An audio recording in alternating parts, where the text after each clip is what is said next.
How many times have you told yourself, "I'll change someday"? Someday when you're less busy, someday when the timing is right, someday when you have more money, more energy, or more clarity. But here's the hard truth. Someday is the most dangerous word we tell ourselves. We live in a world obsessed with chasing happiness, chasing success, wealth, love, recognition. We scroll through social media. We compare our lives to highlight reels. We hustle for more, always more. And yet, the more we chase, the more exhausted we feel. We get the promotion, but we feel empty. We reach the goal, but the satisfaction fades. We achieve what we thought would bring happiness, and find ourselves wondering, is this all there is? This is where Stoicism comes in. Stoicism doesn't promise you a perfect life. It doesn't offer you hacks, shortcuts, or magic formulas. What it offers is something far more powerful: inner freedom. It teaches you that you can't control the world, but you can control yourself. It reminds you that happiness isn't about conquering your environment, but mastering your own mind. It invites you to stop waiting for circumstances to change and start becoming the person who thrives, who adapts, who rises, no matter what life throws at them. So today, we're not just talking about theory, we're talking about action. This is your invitation to stop waiting for someday and start building the life you want today. Because the truth is, life doesn't get easier, you get stronger. And the moment you stop trying to master the world and start mastering yourself is the moment your real transformation begins. 1. Reject pity, offer strength. Let me be blunt. Pity doesn't heal people. It keeps them small. I learned this the hard way with Mark. When Mark went through his breakup, I was the friend who rushed in with sympathy. "I'm so sorry, man. You didn't deserve this. Take all the time you need." It felt like I was helping, but I wasn't. Weeks passed. Mark was still stuck. Not because his pain was too big, but because my pity gave him permission to stay there. So I stopped. I stopped telling him, "You poor thing," and started telling him, "You are stronger than this." I reminded him, "You can't control the loss, but you control the comeback." And something shifted. Mark got off the couch, he hit the gym, he picked up old passions, and step by step, he rebuilt himself. Not because I pitied him, but because I refused to. Now zoom out. Look at today's world. Look at social media. People post their heartbreak, their failures, their breakdowns. And the comments flood in, "Stay strong. You're amazing. Don't let anyone dull your shine." Sending love. It feels supportive. But often it's toxic positivity in disguise. It keeps people in the loop of attention, validation, no change. Stoicism cuts through this nonsense. The Stoics didn't say, "Feel sorry for yourself." They said, "Feel your pain and then rise." So why does this matter? Because every time you pity someone, you're sending a silent message. You're fragile. You can't handle this. But when you empower someone, you say, "This pain doesn't define you. Your next move does." Here's the sharp truth. Pity feeds weakness. Empowerment feeds growth. So next time someone is hurting, don't rush to wrap them in soft words. Be the person who reminds them, "You're stronger than you feel right now." Because that's not cold. That's real love. And that's the difference between keeping people stuck and helping them rise. 2. Stop complaining, start reframing. I used to be a habitual complainer. Traffic, bad weather, long lines. Nothing was too trivial to escape my frustration. Complaining felt natural. It was a way to blow off steam, to connect with others over shared annoyances. But over time, I began to notice something troubling. The more I complained, the more negative and powerless I felt. I wasn't changing anything. I was just reinforcing my own helplessness. Then one day, after another long rant about work, I came across a quote from the Stoic philosopher Epictetus. "It's not what happens to you, but how you react to it that matters." That hit me hard. I realized my constant complaining was a reaction, and a weak one. It was a pattern that kept me locked in negativity instead of moving towards solutions. So I decided to run an experiment on myself. No more complaints. At first it was brutal. I had to catch myself mid-sentence, reframe my thoughts, and ask, okay, but what can I actually control here? Instead of whining about traffic, I used the time to listen to audiobooks or practice mindfulness. Instead of grumbling about bad weather, I saw it as a chance to slow down, reflect, or enjoy indoor activities. And you know what happened? My mindset shifted. I felt less like a victim of circumstance and more like a master of my own attitude. Here's a fresh example from the real world. I had a co-worker. Let's call him Ryan. Ryan complained constantly about his job. His boss was unfair, the projects were boring, the pay wasn't good enough. But here's the twist. Ryan never worked on improving his skills, never sought out new opportunities, never tried to change anything. His complaining had become a self-handicap, a way to avoid responsibility. Because as long as he was busy venting, he didn't have to face the discomfort of growth. The Stoic insight is powerful here. Complaining is an admission that you've surrendered. Refusing to complain is an act of quiet rebellion. It says, I might not control the world, but I control how I meet it. And that shift from helplessness to ownership transforms everything. Here's the takeaway. The next time you're stuck in a long line at the store, or sitting in traffic, or facing yet another frustrating task, pause. Instead of reaching for the usual complaints, ask, how can I turn this into an opportunity? Maybe it's patience. Maybe it's a moment of rest. Maybe it's a test of resilience. Because the truth is, life will always give you reasons to complain. The question is whether you let them define you. As the Stoics remind us, strength isn't avoiding hardship. It's rising above it. So stop complaining, start reframing, and watch your sense of control come back to life. 3. Practice honest self-criticism. Practicing honest self-criticism is, without a doubt, one of the most uncomfortable, yet transformative, Stoic lessons. In a culture that tells us to love yourself no matter what, the idea of rigorously examining your own flaws can feel harsh, even dangerous.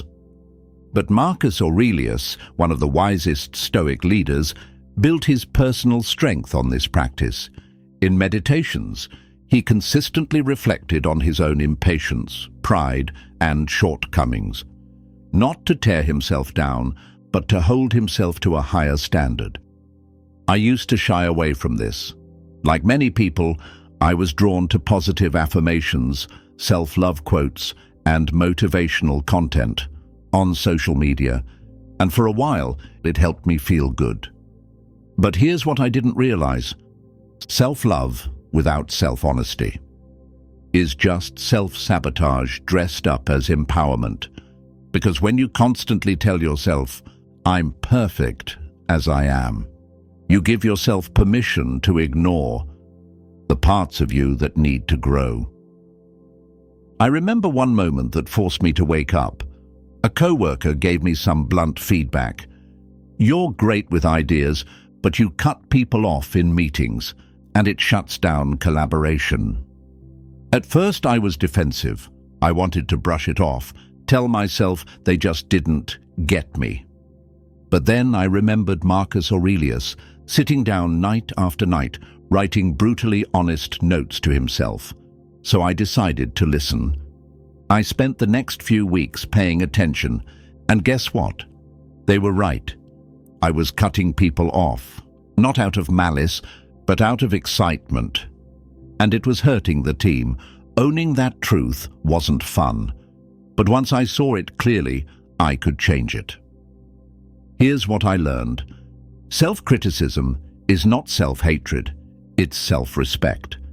It says, I'm willing to face the parts of me that are holding me back.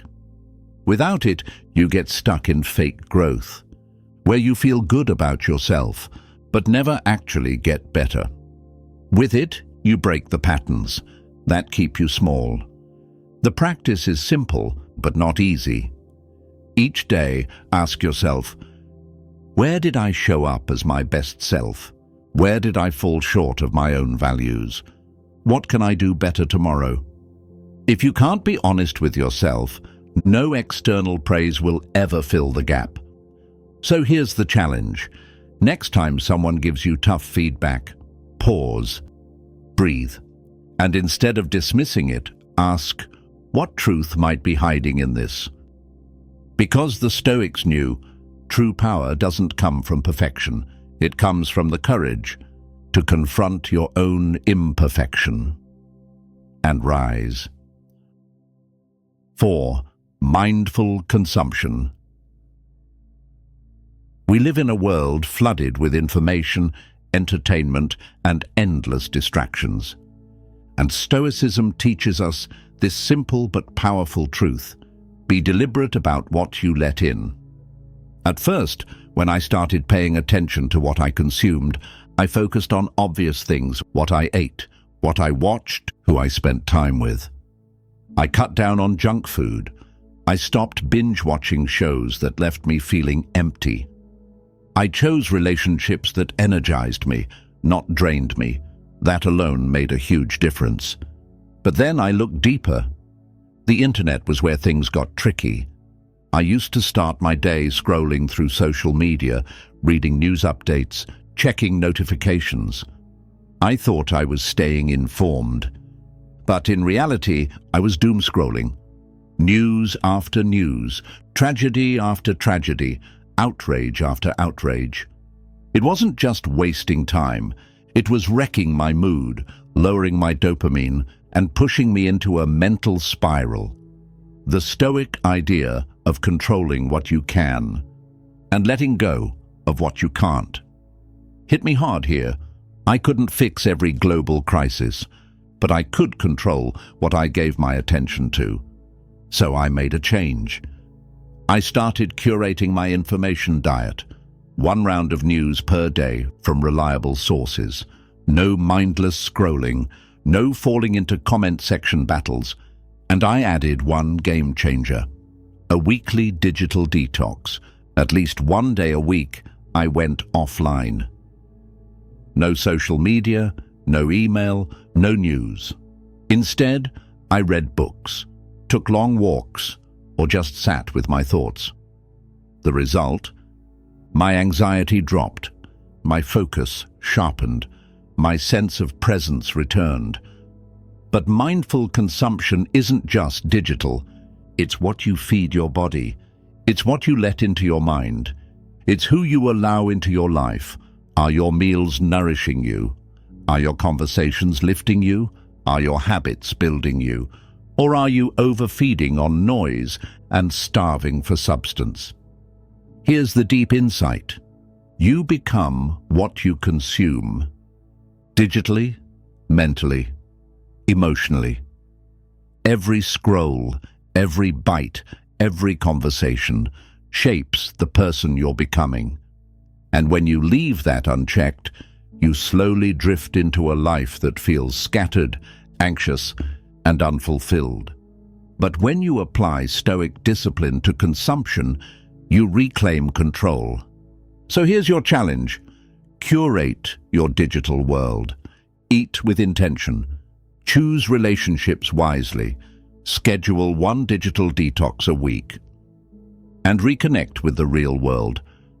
Because the truth is, the quality of your life will always mirror the quality of what you allow in. 5. Morning mindset plus daily reflection.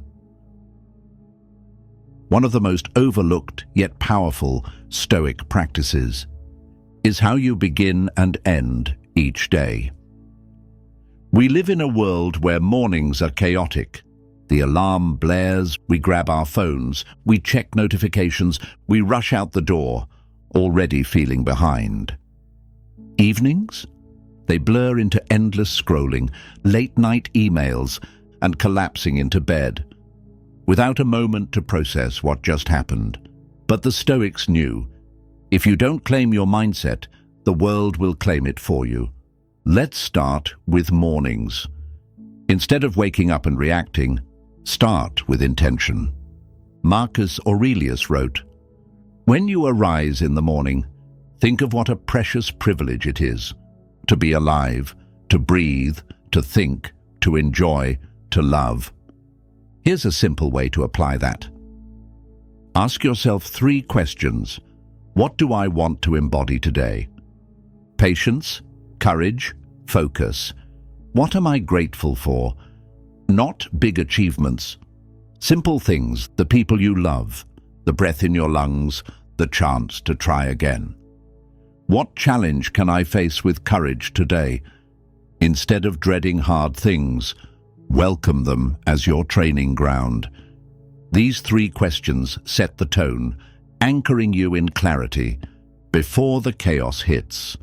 Now, the evening. Seneca taught the practice of daily review, reflecting on your day, not with judgment, but with honesty. Again, 3 questions.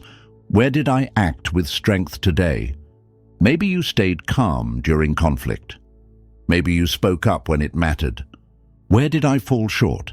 Did you snap at someone? Did you avoid something uncomfortable? What can I do better tomorrow? Small improvements, stacked daily, build a radically different life over time. Here's why this matters. Without reflection, life blurs by. We repeat mistakes. We miss lessons. We drift.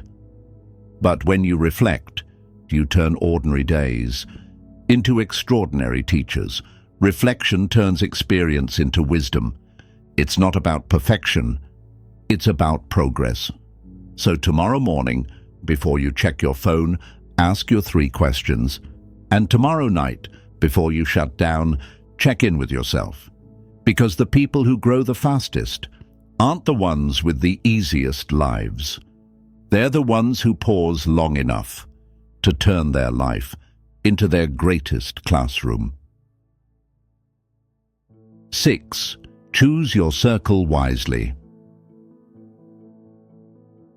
The Stoics understood a truth we often overlook today. You are not just yourself. You are the average of the people you surround yourself with. Marcus Aurelius, Seneca, Epictetus. They all emphasize the importance of community, of choosing carefully who we allow into our minds, into our hearts, and into our lives. Look around you. Who do you spend your time with? Friends, colleagues, family, online communities? Are they pushing you to grow, to face your fears, to take ownership of your life? Or are they keeping you small, trapped in cycles of gossip, negativity, blame, and mediocrity? Because here's the brutal truth. Toxic people don't just drain your energy. They reshape your character. You start lowering your standards. You start mimicking their complaints. You start shrinking yourself to fit in with their comfort zones. The Stoic approach? Be intentional. Choose friends and colleagues who reflect your highest values, not your worst impulses. Surround yourself with people who challenge you to stay calm when angry, to stay disciplined when tempted, to stay kind when frustrated. And just as importantly, start pruning. Slowly, quietly, deliberately. Distance yourself from relationships that poison your spirit, not with drama, not with judgment, but with clarity. Because if you don't shape your circle will shape you. Here's a practice you can try. Identify one person in your life who leaves you feeling drained, bitter, or unmotivated. Ask yourself, why am I holding on to this connection? Then identify one person or community that inspires you, that makes you want to be better. Make a small shift. Spend less time with the first, more time with the second. Over time, those small shifts transform your entire ecosystem. The deep Stoic insight? Your environment shapes your character. Guard it like your life depends on it. Because in many ways, it does. You don't rise by dragging others up. You rise by standing next to those already reaching higher. The courage to begin today. Here's the truth most people miss. Real change isn't about reading another book, watching another video, or waiting for the perfect moment. It's about starting today. Not when you feel ready, not when life calms down, not when everything is perfectly lined up. Today. Right now. Because the gap between knowing and doing is where most dreams quietly die. You already know the lessons. You've heard the wisdom. You've felt that small, stubborn pull inside you. The real question is, will you take the first small step? Or will you wait for someday, the day that never comes? So here's my challenge to you. Tell me in the comments, which Stoic lesson hit home for you today? And what's one small step you're going to take to bring it to life, starting now? Not a perfect plan, not a life overhaul, just one move toward the person you want to become. Because change doesn't happen in giant leaps. It happens in quiet, consistent choices. And if this video sparked something in you, hit that like button. It helps the message reach more people. Share this with a friend who's ready to stop waiting and start living. And if you want more videos like this, subscribe and hit the bell. Because we're building something powerful here, and I'd love for you to be part of it. As you walk away today, hold this truth close. You don't need to control the world to change your life. You just need to master yourself. That's where freedom lives. That's where transformation begins. And that's the journey worth waking up for every single day. Thank you for watching. Thank you for showing up. And I'll see you in the next video.